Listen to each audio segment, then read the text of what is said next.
Yeah, hey everyone. So Taylor here, and I'm with my friend Chris Adams in James Bay here in Victoria. And we wanted to give a quick tour of Chris's place and his family home here. So I think I met you about 4 or 5 years ago through the local permaculture scene. And right away I just sort of saw someone who I looked up to and thought, oh wow, you know what, I really appreciated the values you were living with, and we share that in common, this sort of dedication to a permaculture based lifestyle. Ultimately, having a place that people could see evolve rather than a larger project in the countryside is one of the reasons why we decided to do this much smaller version of what I would have loved to do in 100 acres, but it has to be boiled down, and that's why everything has to be very intense, trying to make use of vertical space as well as time. Time and vertical space are really at a premium here.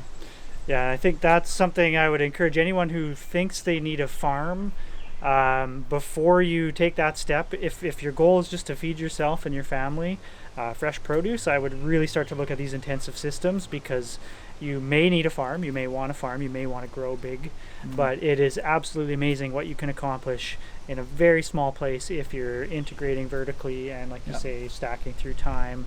And it's all here. We have animals, we have chickens, we have ducks, we have rabbits, we have quail, all on this property, cycling nutrients, and it's all interwoven with the fruit and the vegetables and the wood chips and the fungi, and so you can have all of those elements on a tiny urban lot right here in an urban neighborhood. So yeah, why don't we have a look around? I'm going to go ahead and point us to one of my favorite things on this property, which is that Willow Dome that Oak is in right now. Which is inhabited right now by my son Oak. We moved into this property when Oak was 6 months old, and at that point nothing of what you see around us now was here, including that living willow structure that we planted as initially a shade over the sandbox that you can still see down below. So you can imagine that Oak was much younger, and the shade over the sandbox was handy in the summertime, but as the living willow grew, eventually the kids, Oak and my daughter Camus, eventually began to climb up onto the top of it, and we found a piece of driftwood on the beach that became a platform, and that formed the basis for what is now that second bower-like part of the structure. And eventually we'll have a third story. I just actually found another really nice piece of driftwood plywood, which will be the floor of the next level, and the sky's the limit, really. That's part of what we're trying to do here, is create spaces that are productive, because actually the willow we cut on a regular basis and feed to the rabbits, and we also use the willow for stakes and other purposes like basketry. You can see just in behind, come with me just over this way, because in behind we have one of my favorite places. In under our covered chicken run here, we have a frost peach, which has produced incredibly well over these last few years. And last year it produced more than 50 pounds of peaches. So we actually had so many peaches we couldn't eat them fresh, we had to can them.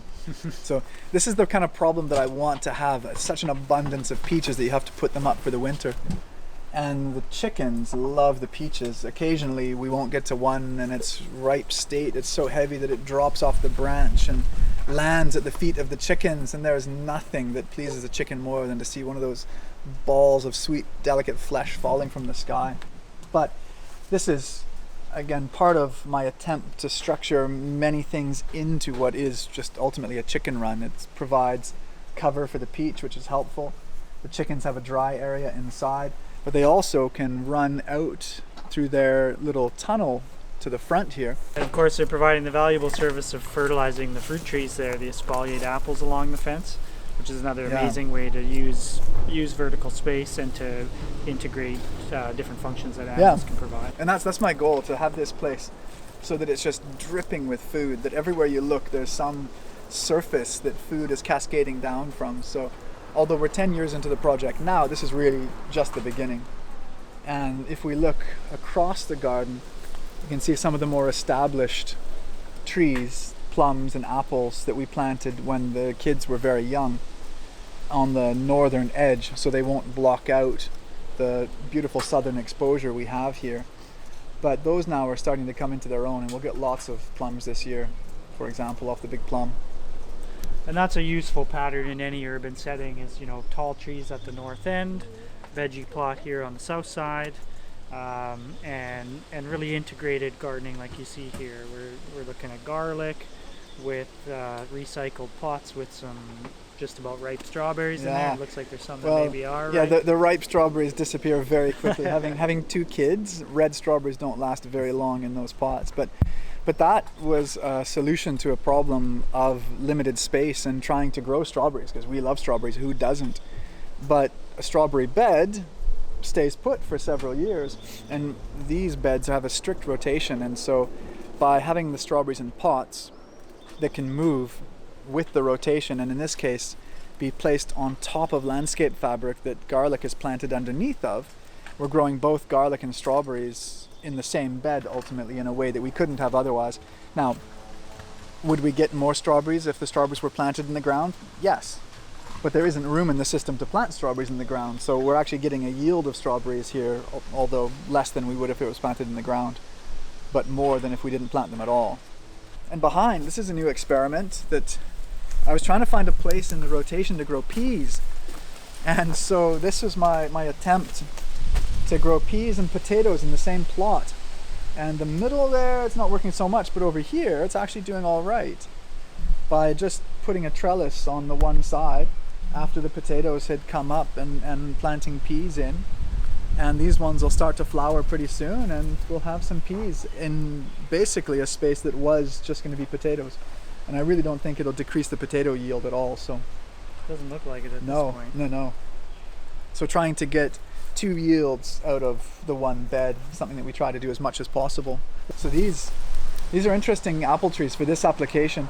Because our walk leads this way and then up to the door, I wanted to have some apples here because I love apples, and it's almost like the ceremonial 7 o'clock. Ceremonial. Yeah. Yeah. The ceremonial entryway to our place, so apples are fitting for that, but we don't really have the space to have a larger apple inhabit, so these columnar or cylindrical apples were a good solution. So these have grown in this very upright fashion with very little pruning of the side branches, a little bit here and there, because this one in particular has grown out this way, but actually they grow like this very well. So for this kind of situation, or if someone has a very narrow spot, although they do need sun, so a side between buildings wouldn't necessarily be ideal, they work really well. Yeah, so this is kind of the backbone of the fertility production of our yard. You know, people often see that we have chickens and we have rabbits, and they think about the eggs and the rabbit meat that we get, but when I see this, what I see is the incredible ability that the rabbits and the chickens have to take material like the willow that we feed a lot to the rabbits and turn that into fertility for the entire yard. And so I see my job, and we were talking about this earlier, really as a mover of materials, right? The hard work is actually being done by the chickens and the rabbits. What I do is I just take that fertility and the manure and put it into the beds or compost piles or whatever is the best place for that material.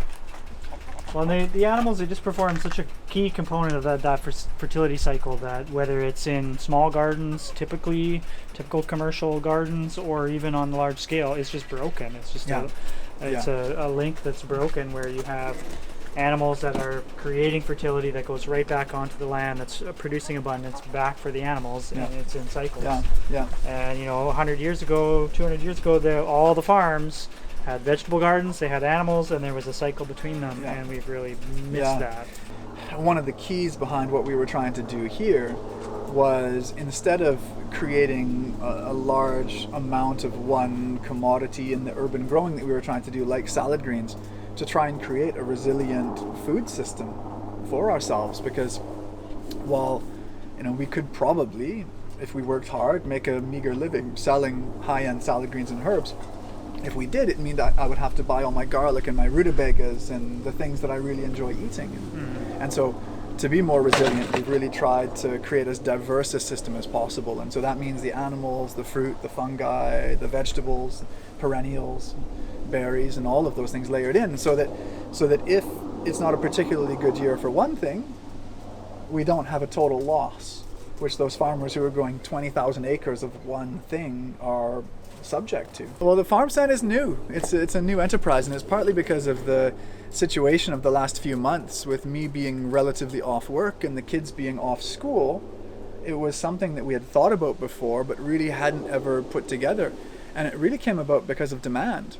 People passing by who didn't necessarily want to go to grocery stores in the early weeks of the pandemic, asked us if we had any produce we could sell. And the answer was yes, and selling it became more and more of a service. And so we realized that we needed a stand so that people didn't have to necessarily ask us, they could come by.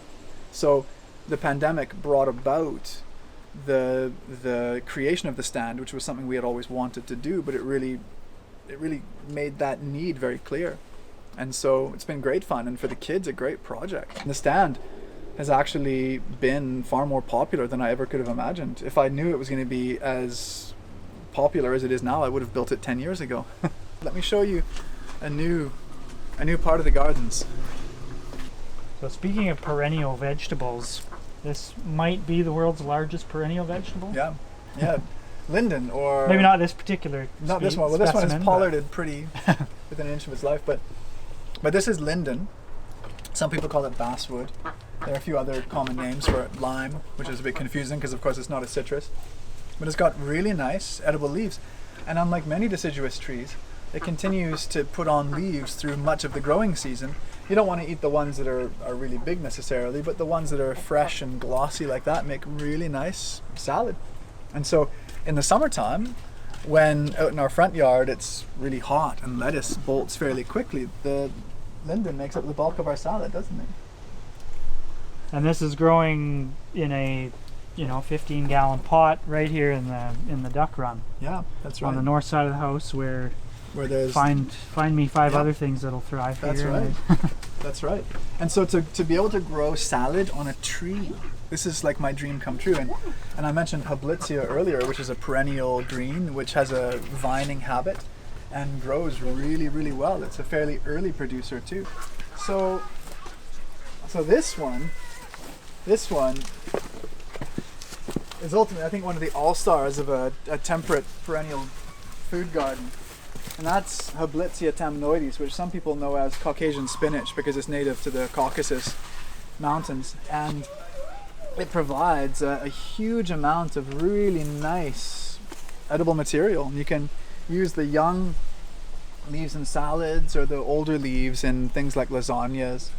And it's a vining perennial which just clambers over everything. And so for something that produces so much food, I think it really deserves to be better known.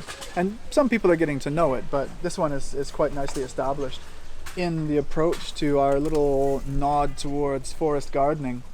And at the entrance, just on the other side, the one honeyberry there is actually producing. Yeah, which Cami and I found just yesterday. But come with me in this way. This peach plum that we grafted onto here is going to be producing for the first time, and we've got an early gold which will produce too, but it's an Italian prune plum that we planted for my daughter Cami at her first birthday. And on the other side we have an apple that we planted for Oak at his first birthday too, and these have really become the focal point of this forest garden area on the north side of the property. So again, placed here so that it doesn't block out the shade from the intensive vegetable production on the other side. And you can have both. I think perhaps a more purist me many years ago thought you could only have a forest garden or only have intensive vegetable beds, but ultimately we gained from having both. And this side gives a little bit of a screen from the road as well when we're sitting at the porch. Yeah, but it's been really fun as the kids have gotten older to see them interacting in this space and in ways that are even better than I could have imagined. You know, it does my heart incredibly good to see the kids walking around grazing off things like Hablitzia and linden leaves that most people wouldn't even recognize as food, but there they are grazing off them and flourishing because of it.